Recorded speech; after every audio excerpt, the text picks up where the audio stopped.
Morning students, class 4th subject English, date 1/12/2020, chapter 6, chapter name The Spinning Sage। तो बेटा एक बुद्धिमान व्यक्ति। तो now will we read, there lived a sage in days of yore, and he a handsome pigtail wore, but wondered much and sorrowed more because it hang behind him।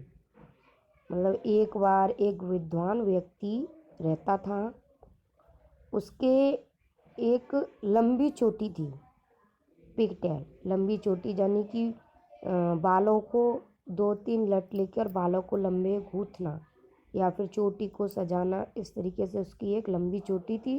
ये आप यहाँ पे देख सकते हो। But wondered much and sorrowed more because it hang behind him. परंतु वह बहुत आश्चर्यचकित भी था और बहुत दुखी भी रहता था अपनी उस पीछे लटकी हुई चोटी को देखकर।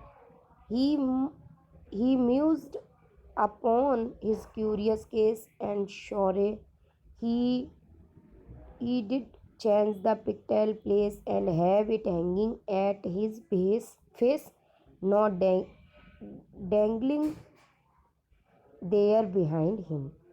उसने एक बार मतलब आश्चर्यचकित था इस केस से, तो उसने अपनी जो लटकी हुई चोटी थी उसका स्थान बदलने की कोशिश की, मतलब सोचा।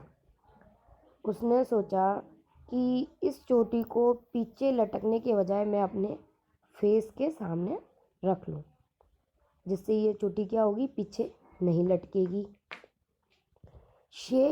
Says he, the mastery I love found, I will turn me round। He turned him round, but still it hung behind him।